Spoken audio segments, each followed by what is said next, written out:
Imagínense a 150.000 hombres, mujeres y niños que huyen en busca de refugio hacia una ciudad situada a muchos kilómetros de distancia. No hay más que un camino, no hay más vía de escape. Y ese camino, encajonado entre los altos picos de Sierra Nevada y el mar, cortado en sus mismos tajos, sube y baja desde el nivel del mar a las montañas. La ciudad que buscan es Almería, y hay que andar hasta allá, cerca de 219 kilómetros.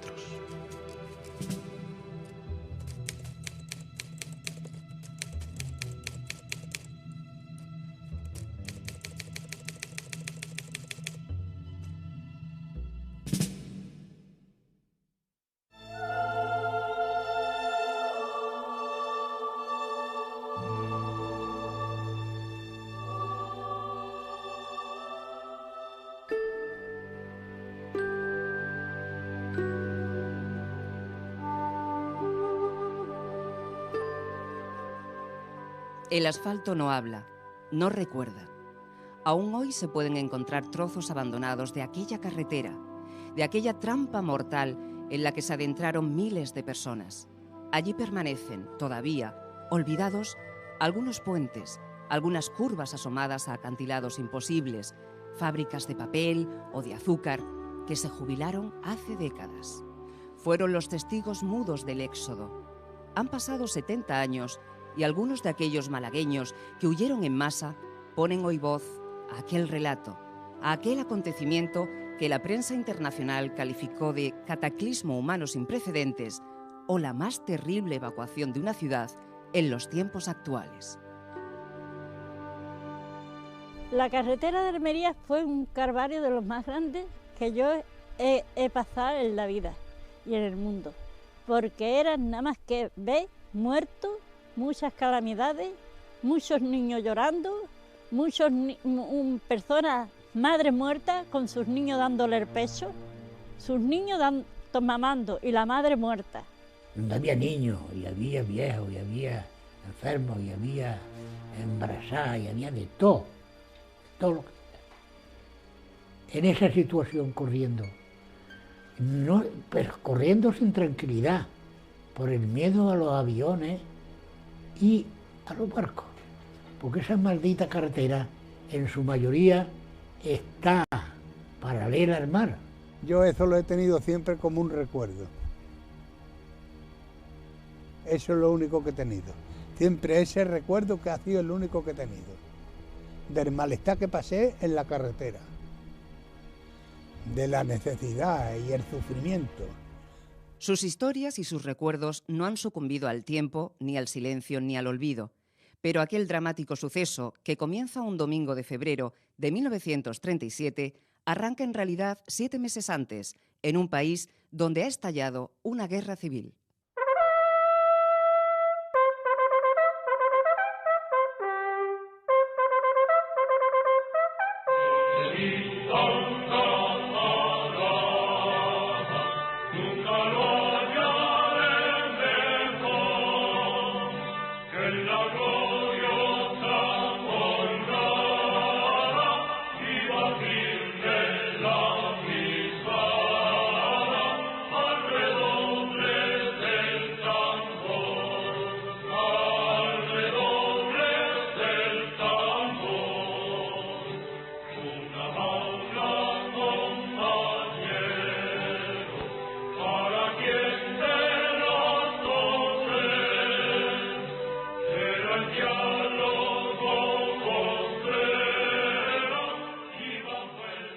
El golpe de Estado encabezado por un grupo de militares conservadores contra el gobierno de la República divide España el 18 de julio de 1936. La sublevación fracasa en Málaga, pese al apoyo de altos mandos del ejército como el capitán Welling, que saca a las tropas a la calle. Pero las fuerzas leales a la República tienen tomado el gobierno civil, a donde acuden decenas de malagueños pidiendo armas para aplastar el levantamiento. La intervención de la Guardia de Asalto, junto a un gran número de sindicalistas armados, es vital durante esas horas críticas. Ya en la madrugada del 19 de julio, derrotados los golpistas, regresan a sus cuarteles. El día 18 de julio empezó el movimiento. A las 6 de la tarde.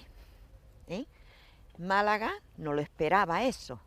Entonces empezó los militares contra el pueblo, tiroteando al pueblo. Entonces todo el mundo, ¿qué pasa? ¿Qué pasa? Y la gente, pues el pueblo se levantó y claro, como no tenían, ni tenían escopeta, ni tenían nada, cogían lo que pillaban. El gobierno republicano decide dar armas al pueblo. Los hombres en edad de combatir se incorporan a las milicias y parten hacia el frente. En la ciudad, el poder real pasa a manos de los comités formados por obreros y miembros de partidos de izquierdas, anarquistas y sindicalistas. Son los que organizan el día a día, se encargan del reparto de alimentos, de la producción, de la defensa, para la que llegan incluso a recolectar chatarra para fabricar armas. Aún así, el caos es la tónica general.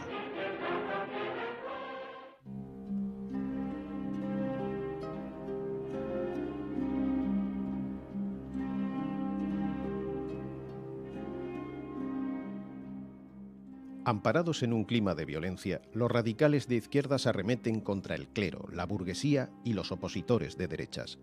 Comienza la quema de viviendas en las zonas nobles de la capital, las detenciones y los asesinatos. Ante el descontrol de la situación, los comités emiten salvoconductos para proteger la vida de algunas familias acomodadas e impedir represalias.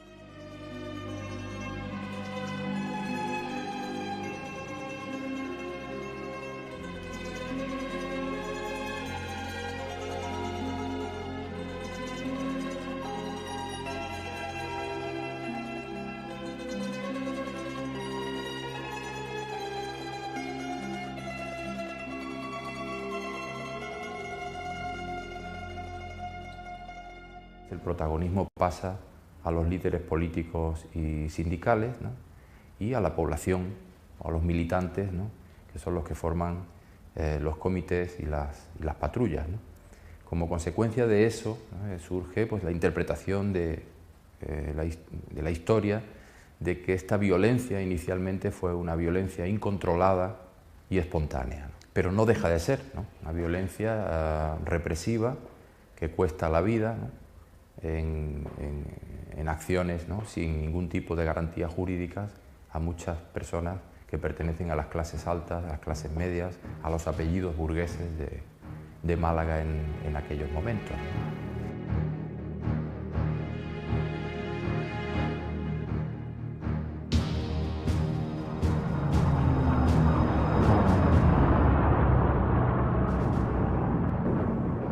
A partir de agosto, los bombardeos franquistas son constantes sobre Málaga. Las bombas no solo caen sobre objetivos estratégicos, sino también en el corazón de barrios obreros, provocando decenas de muertos.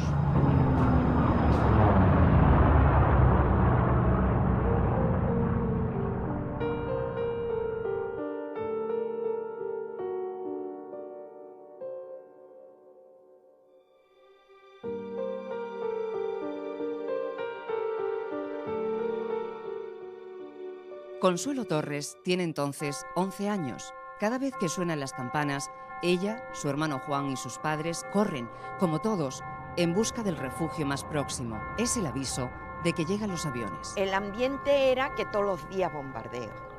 Claro, ya empezó todos los días bombardeando, de día, de noche, no nos dejaban nada. Dormíamos con la ropa puesta, no nos podíamos desnudar. En la zona donde está ubicado el edificio este, toda esta parte de aquí y la parte al fondo, había una huerta. En esa finca se construyó un refugio con la mera intención de proteger el personal que vivía en esta zona. El refugio estaba hecho en una zanja bastante amplia en la iglesia, cubiertas por raíles del tren, infinidad de sacos de arena en lo alto para que fuesen protegidos las personas que allí se encontraba durante los bombardeos que sufrió Málaga, capital, y ciertos sitios de la barriada y de la provincia. Los ataques aéreos avivan la sed de venganza. A cada ofensiva de los aviones le siguen las represalias. Uno de los bombardeos más sangrientos ocurre el 22 de agosto sobre la Camsa, con numerosas víctimas mortales. Este documento muestra la relación de personas de derechas que son escarceladas y posteriormente fusiladas ese mismo día por milicianos exaltados acompañados de las masas.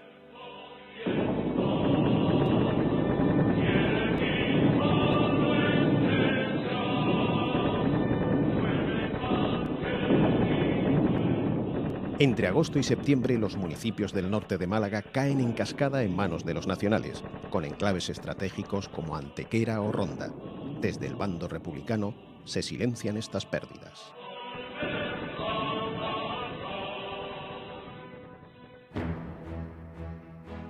Empiezan los primeros éxodos. La capital se convierte en un gran refugio, a donde llegan personas de las zonas ocupadas que duermen en las aceras, en las iglesias o en las fábricas. Cuentan lo que han visto en la toma de sus ciudades por los franquistas y por las tropas moras que les acompañan. Hablan de muertes, de saqueos, de mujeres rapadas, violadas. Sus historias corren de boca en boca. Los días siguientes empezaron a venir gente de todos los pueblos, de la provincia de Cádiz, Sevilla, eso. Venían asustados, le daban, diciendo que le daban, pegaban a la mujer a rape y le daban aceite y ricino para que se lo dieran y todas esas cosas. Los colegios que había allí los ocuparon los que venían, los refugiados. La catedral se llenó de miedo, de que venían los bomberos a limpiar aquello porque es que no tenían de meterlo. Y esos pobres, cuando empezaron a venir las cosas ya después, tuvieron que seguir también para allá. Nuestros valientes legionarios irregulares han demostrado a los rojos cobardes lo que significa ser hombre de verdad y a la vez a sus mujeres. Esto es totalmente justificado porque estas comunistas y anarquistas predican el amor libre. Ahora, por lo menos, sabrán lo que son hombres de verdad y no milicianos maricones. No se van a librar por mucho que berreen y pataleen. Gonzalo Queipo de Llano, general en jefe del Ejército del Sur. Sus charlas desde Radio Sevilla se convierten en una eficaz arma de guerra psicológica. Sus alocuciones, repletas de amenazas, alimentan el sentimiento de miedo que se está fraguando en Málaga. Estamos decididos a aplicar la ley con firmeza inexorable. Morón, Utrera, Puente Genil, Castro del Río, id preparando sepulturas. Yo os autorizo a matar como un perro a cualquiera que se atreva a ejercer coacción ante vosotros. El avance nacional es imparable. A finales del 36, Málaga queda aislada. La única salida posible es ya por la carretera de Almería. Desde el aire, el castigo de los bombardeos es cada vez más feroz. Aquí tengo un pequeño dibujo hecho por mí de la forma que entraron los 9 aviones bombardeando la ciudad de Málaga y sus barriadas. Entraron 3 escuadrillas de aviones. Esto fue el día 2 de enero de 1937 a las 13 horas. 4 trimotores Junker, 52 3M, bombardearon Málaga, centro capital, barrio, causando grandes destrozos y cientos de muertos y heridos. El desorden reina en los frentes de Málaga, donde combaten 12.000 milicianos, la mayoría voluntarios y campesinos sin apenas instrucción. Intentan frenar el empuje nacional desde puntos estratégicos de la provincia, como este, en el puerto de los Alazores, a escasos kilómetros de Alfarnate, donde se enfrentan a un fuego intenso. Pero la munición escasea, las milicias desobedecen a sus superiores y apenas fortifican.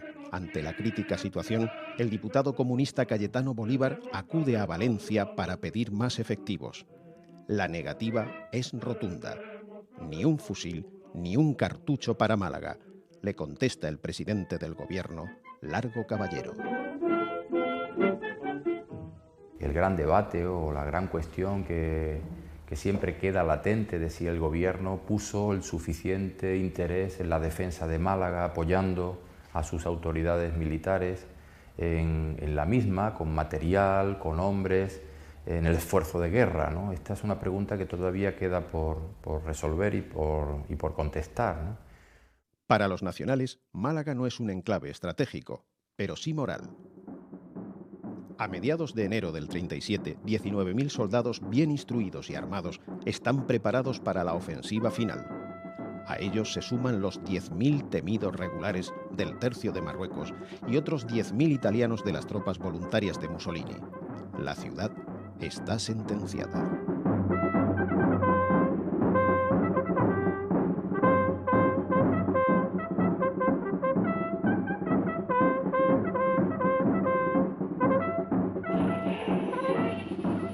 Hoy hemos entrado en Estepona. Salieron a recibir a los soldados muchas pobres mujeres con el rostro cadavérico. Los habitantes de Estepona ya pueden estar tranquilos, pues jamás caerán bajo esta canalla marxista. Vosotros, anarquistas de Málaga, esperad a que llegue allí dentro de 10 días. Me sentaré en un café en la calle Lario a beber mi cerveza y por cada sorbo que tome caerán 10 de vosotros. Hubo operaciones en el frente de la provincia de Granada, en donde nuestras fuerzas ocuparon en una marcha rápida y brillantísima los pueblos de Alhama, Venta de Huelma, Escúzar y Cacín. Malagueños, me dirijo en primer lugar a los milicianos engañados. Vuestra suerte está echada y habéis perdido. Un círculo de hierro os ahogará en breves horas.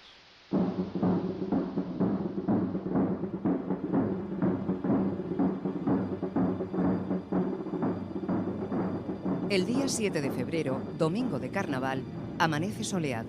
El ruido de los bombardeos, como días atrás, continúa, pero algo ha cambiado.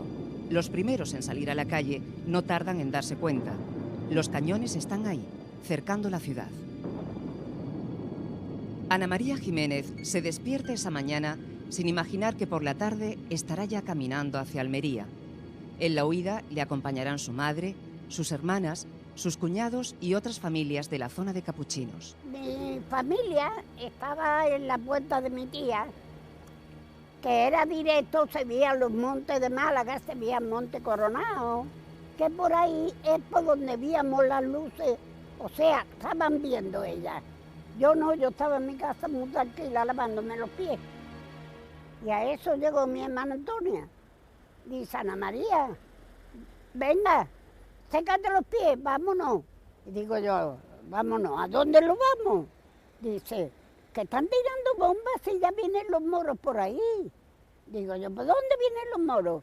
Dice, por ahí, mira, de la puerta de la tita se ven los cañonazos, se ven las luces. Mamá no quiere, pero Alfonso ha dicho que somos 4 mujeres y que van a hacer los moros.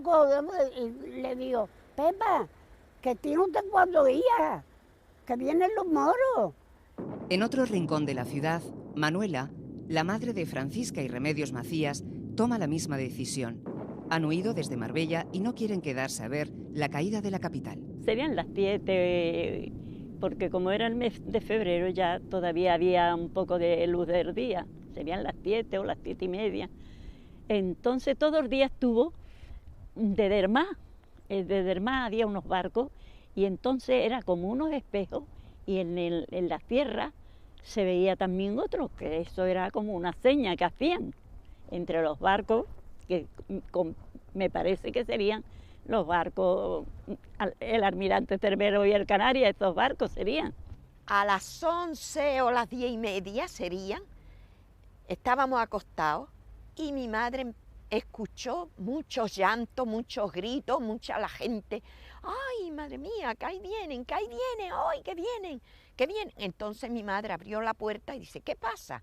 Como allí esto era campo, porque esto donde ahora mismo estoy era un campo todo, un monte.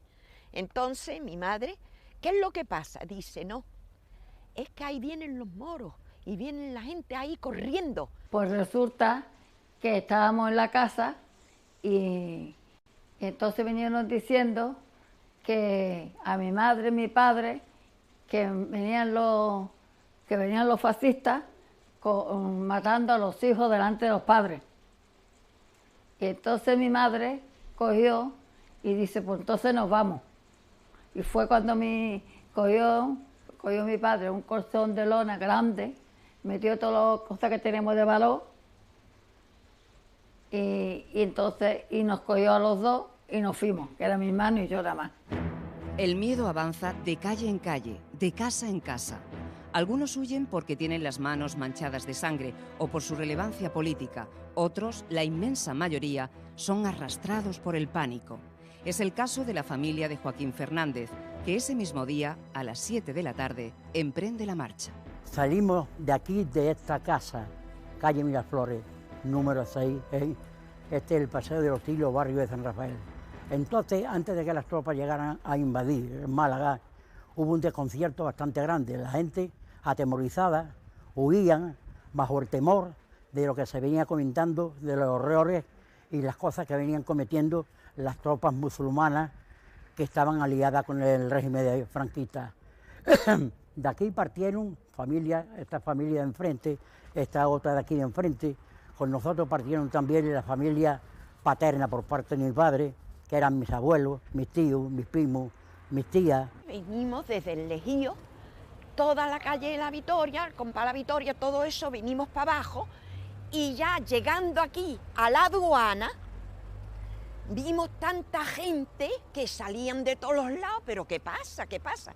Claro, nosotros estábamos allá arriba, no sabíamos tanta cosa. Entonces llegamos aquí y nos vamos para abajo. Mi madre dice, vamos a ver si vemos un taxi. Y al llegar a la entrada de la calle Lario, a la plaza esa, que a la entrada del parque, todo aquello, entonces eso era terrible, porque se vio el que tenía un carro, lo llenaba de todo lo que podía, de los colchones, de la máquina, de una silla, de lo que podía los pobres, creyendo que con eso salvaba algo suyo. Y entonces había carro, había burros con cosas, con los cerotes de los burros metidos, todas las cosas, los niños ahí metidos. Bueno, eso fue una cosa terrible, porque venían desde todos los pueblos de Málaga, ya la gente venían corriendo. Algunos padres, aterrorizados, suben a sus hijos en camiones o autobuses escolares que salen hacia Almería para alejarlos del peligro. Carmen Ruiz, con tan solo 5 años, viaja en uno de ellos. Le acompañan 4 de sus hermanos. Vino mi padre, que venía de pescar, y le preguntó a mi madre por nosotros. Y entonces mi madre le dijo, mira José, yo a los niños los he mandado en el autobús del colegio de Bardesilla porque vienen matando los moros a los niños. Y yo los he mandado. Y entonces mi padre pues se volvió loco, dándose guantá, cabezazo, que tú qué has hecho con los niños, tú porque has mandado a los niños. Y pues nosotros nos vamos mañana, pero tú estás loca, hasta que el pobre se volvió loco. Los frentes que defienden la capital no pueden resistir más. En uno de ellos, el joven cabo José Ginés lleva todo el día luchando. Estuvimos allí durante todos los días pegando tiros allí, sin saber nada más que detrás de una piedra. Allí 4 tiros. Y cuando llegó la noche, el teniente que había allí, un teniente Pérez, me acuerdo de su nombre, le decíamos al teniente Pérez, que era jefe de la compañía, pues nos dio que nos fuéramos. Muchachos, vámonos de aquí, que por la mañana estamos ocupados. La prioridad ahora es huir para no caer prisionero. Benito García, que recibe instrucción en un batallón del ejército, también se suma a la multitud que sale de la ciudad. Estábamos acuartelados ya a la tarde, al anochecer, es cuando salimos todos formados, ¿no? Para Palo. Pasemos el Palo, llegamos a Torre del Mar y allí ya se deshizo el batallón, cada uno tiraba por un lado. Con todo el armamento, con todas las cosas militar, pero cada uno suelto a la bandada. Continuando la brillante operación sobre Málaga, a las 7:30 del día de hoy, atravesaron nuestras tropas el Guadalmedina, entrando en el corazón de Málaga y derrotando al enemigo que intentaba defender la entrada de la población. Se le cogieron 200 muertos. Por el norte, en arrollador empuje, las columnas procedentes de Antequera y de Loja dominaban el barrio alto de la capital. A las 2 de la tarde, extinguidos todos los focos de resistencia, desfilaron las fuerzas por el centro de la ciudad y entre delirantes ovaciones y frenéticos aplausos. El enemigo derrotado huía en dirección a Motril, perseguido de cerca por nuestros soldados.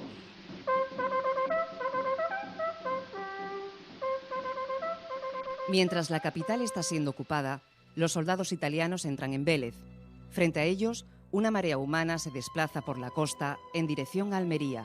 Inexplicablemente, no le cortan el paso. Por aquí iba la carretera así. Lo mismo que cuando va una, ¿cómo le diría yo? ¿Una romería? Pues eso iba a la carretera esta. Es que no se cabía lo que iban dando por la carretera. De tantísimas criaturas como íbamos andando.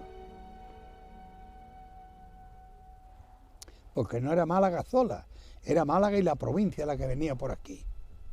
Entre aquel gentío camina otro niño, José Martos, a punto de cumplir los 7 años. Su padre, su madre y otros 2 hermanos avanzan agarrados para no perderse. Eso era una marea de banda a banda de la carretera. ¡Guau! Pedro, Antonio, no te pierdas. ¿Dónde estás? Estoy más retirado. Mamá, papá. Así íbamos por toda la carretera, todo el mundo. Niños, niñas, mayores, todo el mundo. Y se perdían, y se perdieron muchos niños y muchas niñas. No hay un registro oficial de cuántas personas marcharon. Los 50.000 refugiados que llevaban meses viviendo en la ciudad salieron todos. A ellos se unieron otras miles de personas de la misma capital o de pueblos del camino. Historiadores como Encarnación Barranquero aseguran que la cifra podría superar las 100.000 personas.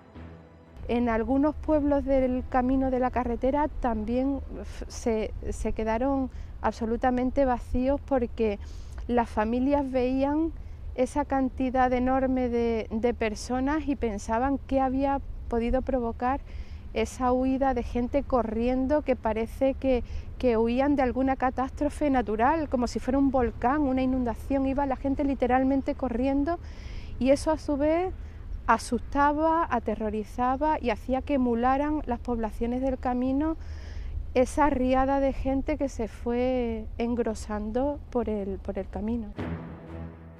Los pasos de la caravana de refugiados caminan en una única dirección, ignorantes de lo que está a punto de suceder. A los 3/4 un parte de nuestra aviación me comunicaba que grandes masas huían a todo correr hacia Motril. Para acompañarles en su huida y hacerles correr más a prisa, hemos enviado nuestra aviación que los bombardeó. De noche estuvimos andando, no sabíamos a dónde íbamos, pero íbamos andando y no tiraban bombas. Amaneciendo el día ya empezó los bombardeos, y durante 8 días bombardeo todos los días. El asedio comienza a la altura de Torre del Mar. Por aire, la aviación franquista e italiana. Por mar, los cañoneros Canarias, Baleares y Almirante Cervera. Los barcos se mueven con facilidad junto a la costa, porque no hay ninguna marina republicana que les haga frente. La carretera, pegada al mar y con la montaña de fondo, aparece como una diana perfecta. Nosotros víamos a los barcos y víamos a los marineros en la cubierta de ir para acá y para allá. De ir para acá y para allá víamos, porque nos tiraban con las ametralladoras también. Después de los cañones nos tiraban con ametralladoras. Y víamos perfectamente los marineros, los víamos. Llegamos a un sitio que era unos olivos, entonces ya allí no eran los barcos. Entonces allí llegaron la aviación, que llegó 4 o 5 aviones, y entonces debajo de los olivos dice mi madre, pues vamos aquí a descansar y vamos a quedarnos aquí sentaditas. Y total, estábamos todos debajo de un olivo. cuando empezaron a bombardear, pues claro, tiraban las bombas a los olivos, porque sabían que estaban las criaturas allí. Y allí aquello no quiero ni acordarme. Sentí los chillidos y los lamentos de las criaturas.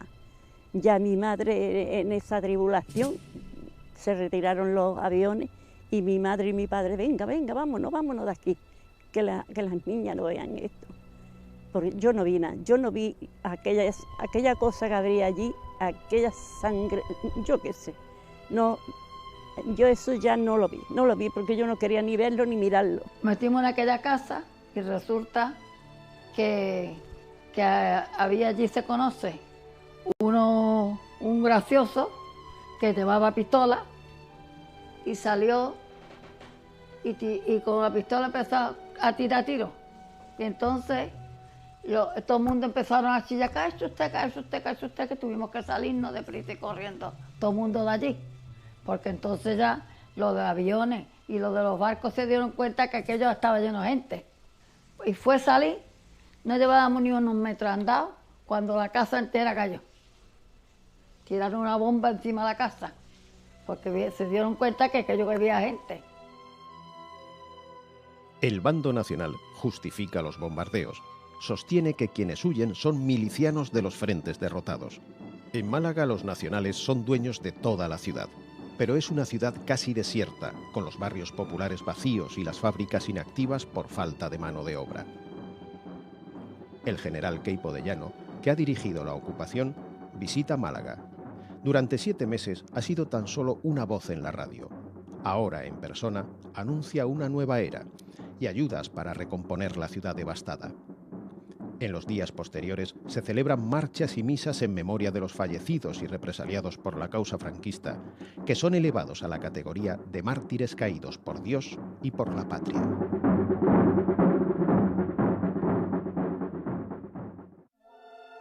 Mientras, la procesión de miles de personas avanza hacia Almería, por carreteras estrechas con el asfalto destrozado. Las puertas de las casas junto al camino se cierran a su paso. El cansancio y el hambre empiezan a hacer estragos. Las plantaciones de caña de azúcar se convierten casi en el único sustento. Fue espantoso, porque te tira bomba, que ya no podíamos. Falta de agua, que yo fuera dado la vida por el agua. Vamos, me dice que con ese agua me voy a morir y me tomo el agua, porque es lo que me faltaba, el agua. La comida es lo de menos. Llevábamos un hermanito de 18 meses y él nada más que preguntaba por mamá, e inclusive pedía tete, porque todavía mamaba. Y él andaba en un tramo y le decía a mi hermana o mi hermano el otro, que también fue un niño fabuloso. Detrás de aquel monte, allí está mamá. Llegábamos a aquel monte, mamá no está, y llorar, y llorar, y llorar. Y de hambre, ¿qué pasaba? El angelito tenía mucha hambre, era muy chiquitito, y lo que hacía mi hermano, le machacaba cañadú, la metía en un trapito y se lo ponía como si fuera un chupi para que chupara el cardito de la cañadú. La columna de refugiados camina día y noche bajo una lluvia de bombas y metralla. Se esconden en las alcantarillas, en las cunetas, entre los cañaverales, bajo los puentes. Apenas descansan. Saben que las tropas italianas que apoyan a los franquistas les vienen pisando los talones. Miraba a la gente para atrás y ven muchas luces. Y uy, qué luces vienen por allí. ¿Pero esto qué será? Entonces dice, no, es un pueblo. Dice, ¿qué pueblo? Y se mueven, que no. Era que venían ya los fachas al tercer día de viajando. Se conoce que venían los camiones con todo eso, ¿no? Mucha gente se caían, eran gritos, eran llantos, eran lamentos, ¿eh? Y entonces el que quedaba herido, ese se desangraba. Ahí no había nadie que pudiera acudir, porque lo que queríamos era salvarnos y correr, porque venían detrás. Miguel Escalona tiene apenas 10 años. Días antes de la caída de Málaga, es evacuado con otros 80 niños desde un internado en Torremolinos a esta casa en Nerja. La proximidad de las tropas italianas convence a los responsables del centro de que hay que huir. Pero mientras esperan los autobuses para marchar, les sorprende un bombardeo. Quedamos un grupo de 10, de los 80 que éramos, los demás vendrían los autobuses, en fin, que ya nosotros ya no, con tantas miles de personas, ya no nos pudimos ver más. Quedamos un grupo de 10 que decidimos de seguir donde iban la gente iban hacia Almería corriendo para allá, por allá íbamos nosotros. Miguel hace el camino hasta Almería solo, como otros muchos niños en los que casi nadie repara en medio de aquella estampida. Son las víctimas más indefensas del éxodo. Los niños llevaban solamente su pantalón y las niñas su vestido ancho. Niños con los bracitos y las piernas enredados en trapos ensangrentados. Niños sin zapatos, con los pies hinchados.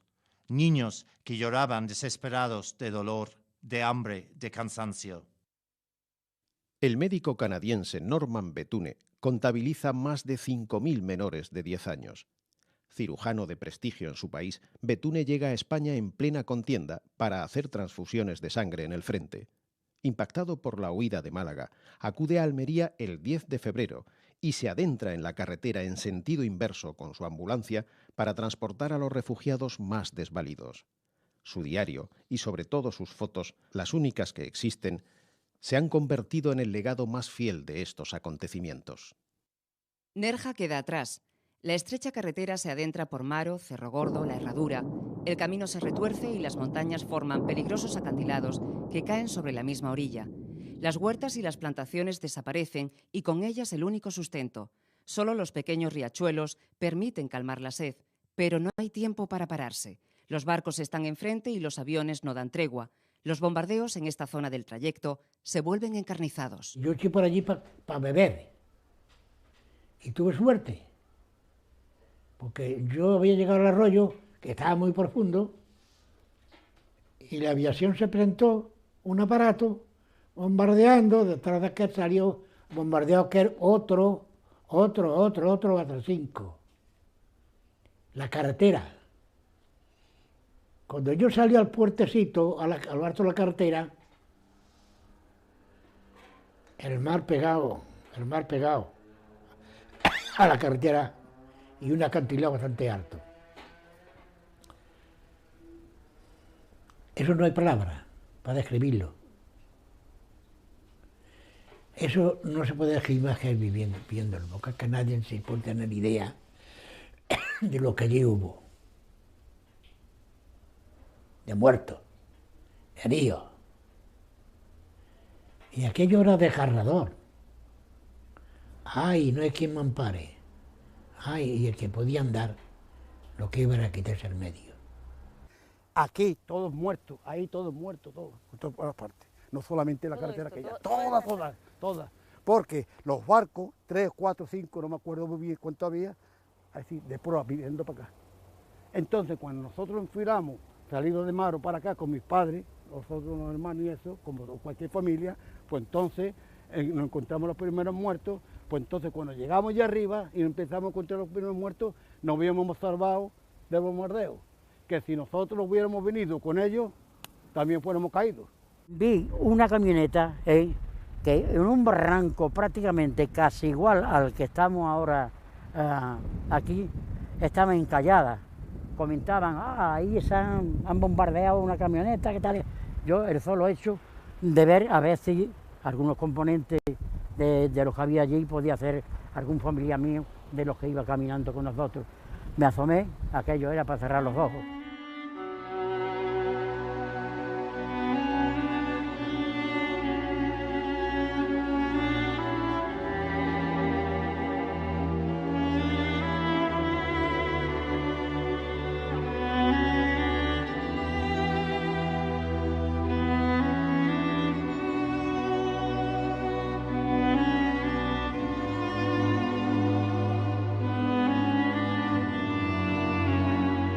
Cada bombardeo rompe la caravana en cientos de grupos que buscan refugio con desesperación.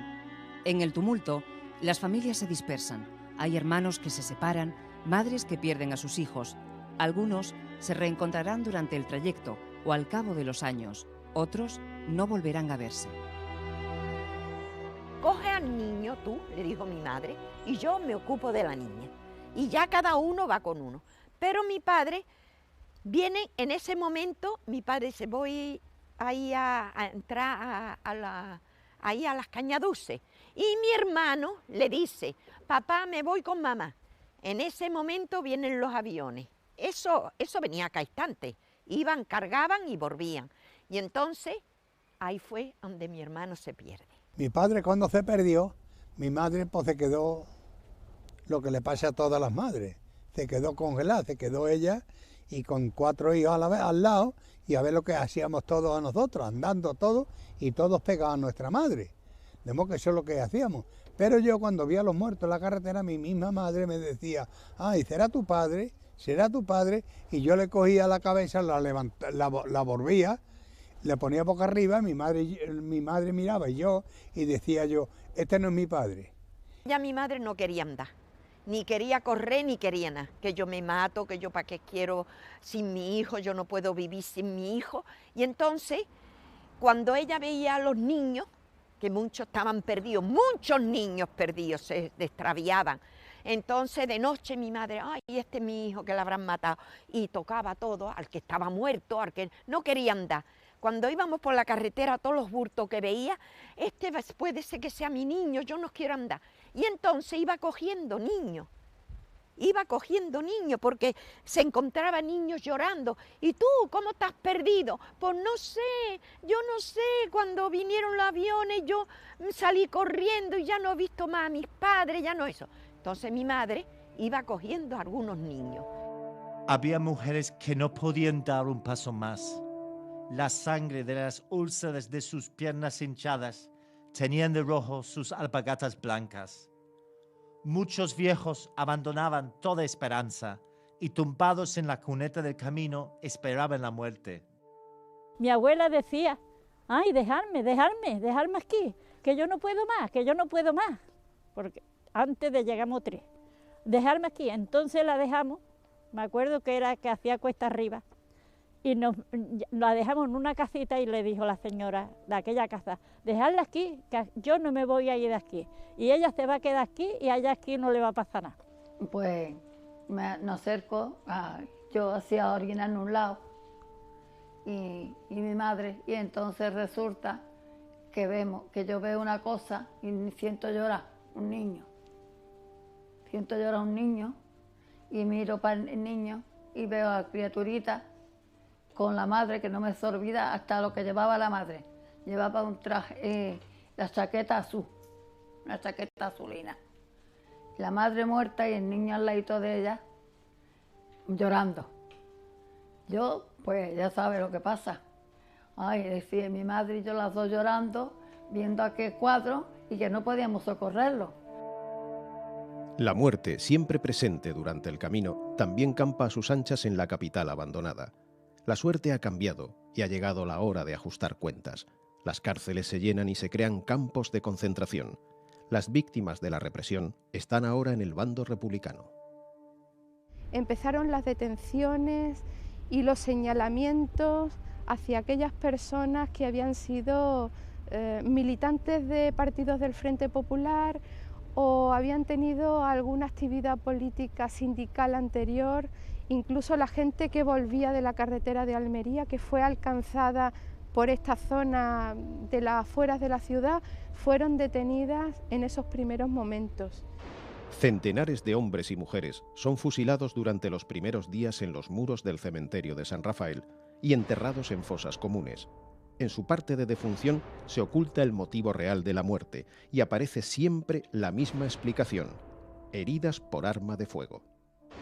El grueso de la columna de refugiados se aproxima a Motril. Las intensas lluvias de días pasados, o quizá la apertura de alguna pequeña presa, hacen que el río Guadalfeo vaya muy crecido. El puente que lo atraviesa, además, ha sido volado. En ese río ocurrió unas cosas muy graves y muy más, porque es que la gente, como era de noche, se tiraban al río y no sabían la profundidad que tenía y se ahogaban. Se ahogaron muchísimas personas, muchísimos niños, muchísimos ancianos, porque es que como no se sabía, venía el río muy alto, antes venía muy alto, y las personas no sabían la profundidad que tenía el río, pues se tiraban las criaturas a lo que fuera, Llegamos a Motril en el autobús, como el río iba con tantísima fuerza de agua, el autobús se quedó en la orilla atascado, no podía continuar. Y el maestro pues se salió del autobús y nos llevó porque por allí iban caballos, personas, bultos, horror. Aquello fue un horror porque aquello se llevó a todo lo que había, todo arrastró el agua de todas las personas y de todo lo que había. Y entonces él nos quitó de allí porque aquello era horroroso de ver y aparte de eso, las bombas, los barcos, pues nos llevó para el monte. Y vi cómo se le caía a una mujer niño y la mujer quería cogerlo y el agua se lo llevó al angelito y ya el niño tenía por lo menos 2 o 3 años y uno que no la conocía siquiera le dice, señora, se va usted a ahogar también, deja usted a su hijo, déjalo usted, Dios ha querido así que se lo lleve. Entonces la mujer ya siguió adelante llorando, pero vi cómo se le cayó el niño al agua. Y con una pena que tuvo que dejar que el agua se llevara a su hijo. Las tropas italianas que acompañan a los nacionales van tomando los pueblos costeros, Almuñécar, Salobreña, Motril, y cortan el paso a los que van más rezagados porque salieron más tarde o porque avanzan con dificultad. El resto del grupo sigue hacia Almería. Los italianos, uno de los jefes, que es un mando, que yo no me acuerdo cómo que mandaba ni nada, pero que era el que teníamos cantante, cuando nos dijeron que íbamos a volver para acá, que no nos temiéramos, que la guerra ya no existía, que había terminado, nos dijeron, no teman ustedes, que no va a haber represalias ni nada de nada, ustedes van a montarse en los camiones y van a ir a Málaga, a su tierra, y se van a seguir la vida normal como estaba ahí. Pero no hay vehículos para todos, y la mayoría de los que no pueden seguir tienen que darse la vuelta y, agotados, desandar el mismo camino a pie.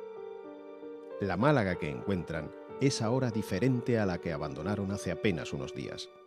Vuelven a sus casas, pero algunas han sido saqueadas o incluso ocupadas por otras familias que se niegan a desalojarlas. Otros correrán peor suerte, serán delatados o señalados como fugitivos y terminarán en prisión o frente a un pelotón de fusilamiento. Las ejecuciones durarán hasta bien entrada la década de los 40.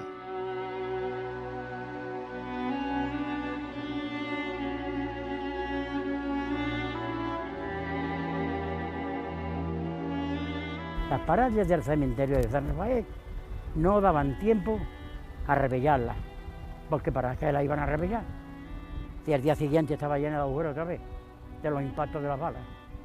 Entramos a mi casa y no encontramos la casa apoyada porque ya los fascistas iban a entrar a las casas que estaban vacías y las dejaban pelar. Y entonces nos encontramos con la casa por pelar. Las brigadas internacionales frenan el avance de los franquistas en la Sierra de Lújar, en Motril. Allí queda estabilizado el frente republicano que se hace fuerte en las múltiples trincheras escondidas en las montañas, desde donde los milicianos consiguen contener a los nacionales hasta el final de la guerra.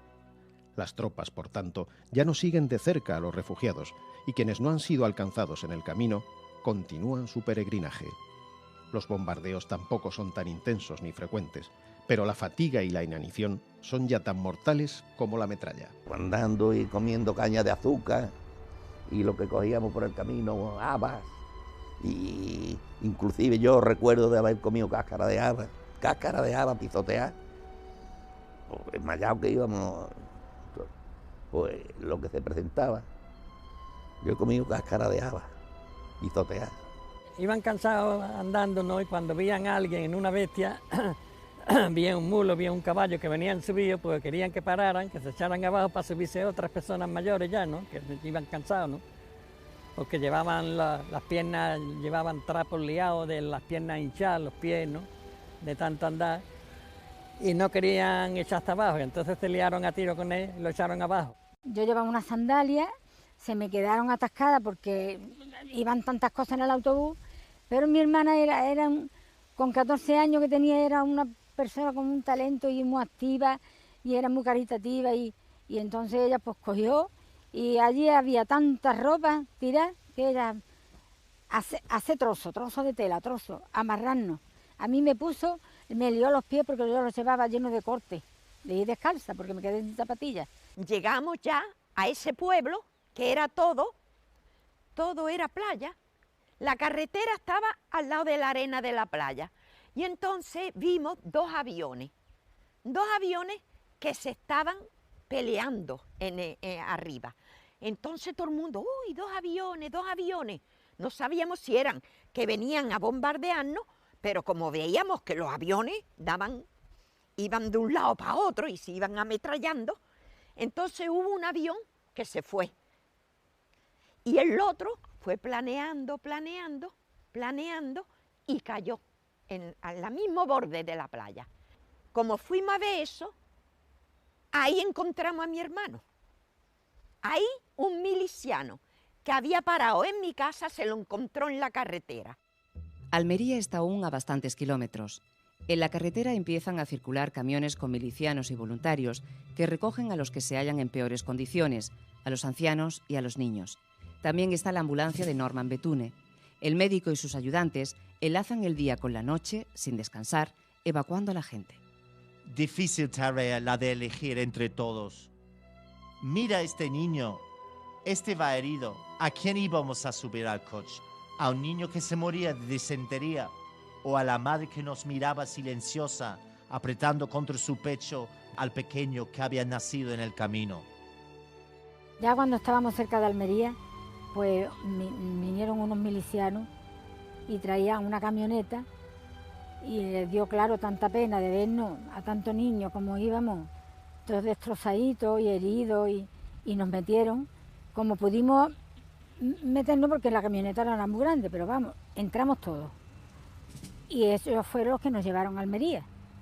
El viernes 12 de febrero empieza a llegar a Almería la inmensa multitud de refugiados. A los primeros que recalan en la ciudad aún les toca vivir otro trágico episodio.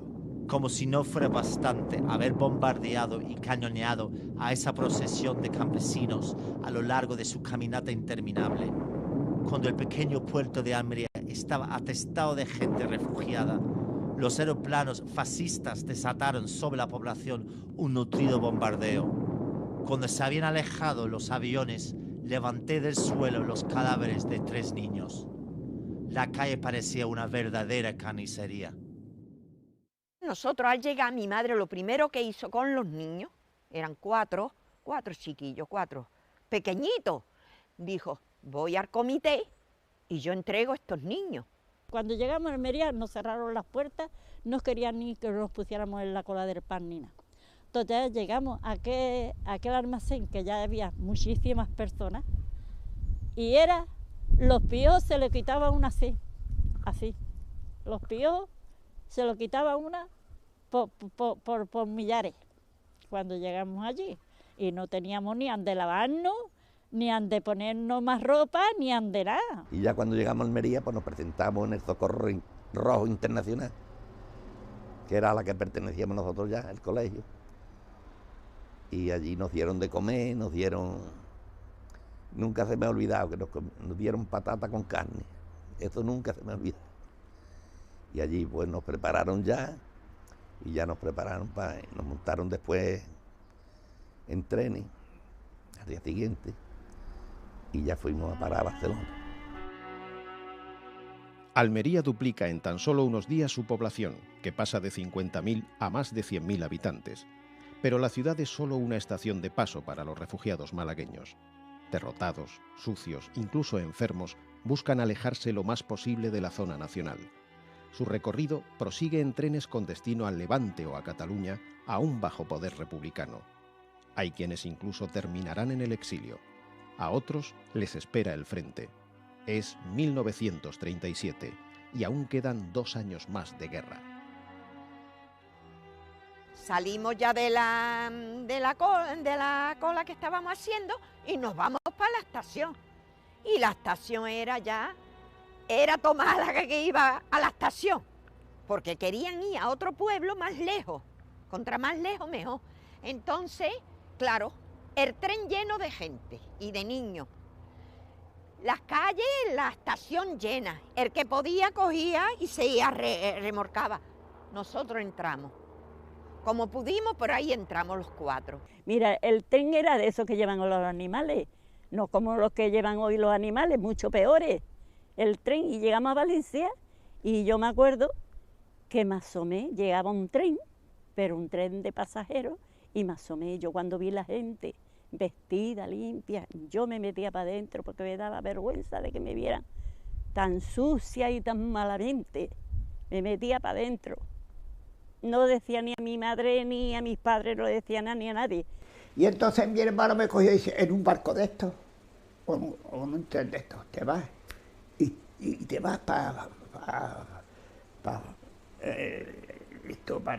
Valencia o para Barcelona, para donde te lleven, y allí pues ya te colocarás y todo eso. Digo, yo no. Yo me voy al frente contigo, porque es que yo lo que he visto, y me fui voluntario con él al frente, porque es que yo no iba tranquilo de lo que había visto. El éxodo de estos malagueños es uno de los capítulos de la guerra civil más silenciados. Los 219 kilómetros que separan Málaga de Almería fueron el escenario de la mayor evacuación vivida hasta ese momento en Europa. Pero aquella historia, que apenas ocupa una línea en algunos libros sobre la guerra civil, se resistió a caer en el olvido. Perduró en la memoria de los supervivientes. Un crimen.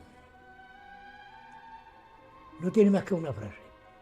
Un crimen.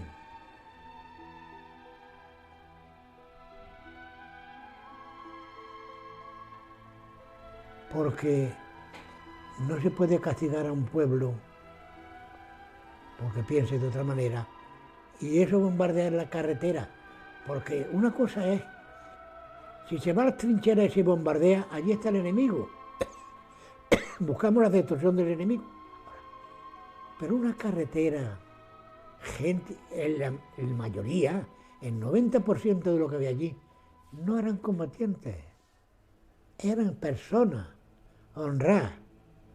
Eso fue impresionante. Eso era para que fuera sacado un Picasso, un Guernica. De eso. Tú ves la foto de Guernica de Picasso, que se ve todo, nada para eso. Eso lo saca en un Picasso, en un lienzo, ¡pum! Impresiona al mundo, no España, el mundo. Y eso lo tengo yo aquí grabado. Eso es. Éramos niños y mujeres lo que había en la carretera, y viejos. No eran ni las tropas ni nada. Niños, mujeres y viejos, nada más. Cuando hicieron el monumento ese, yo me llevé todo el tiempo llorando. Porque solo me acuerdo de mi madre, de lo que mi madre pasó ahí. Y de aquellos horror que pasamos. Y yo lo que digo, mira, lo que digo hoy, que aquellos que hicieron ese mar tan grande y fueron, no tengo palabras para calificarlo, no tengo palabras, fueron unos bárbaros, pues no lo jugaron aquí en la tierra, nos jugaron a nosotros sin tener por qué jugarnos, nos jugaron a muerte, pero ellos se la han jugado. ¿Tú sabes por quién? Por el Dios. Por el juez supremo se la han jugado aquellos que hicieron aquella masacre.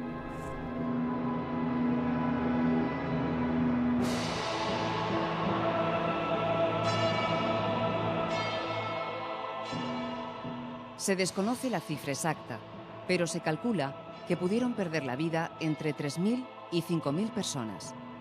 A ambos bandos les interesó minimizar lo ocurrido. Los nacionales nunca reconocieron el ataque indiscriminado contra una población civil indefensa que huía. Para la República se convirtió en un suceso vergonzoso que revelaba cómo los refugiados malagueños habían sido abandonados a su suerte.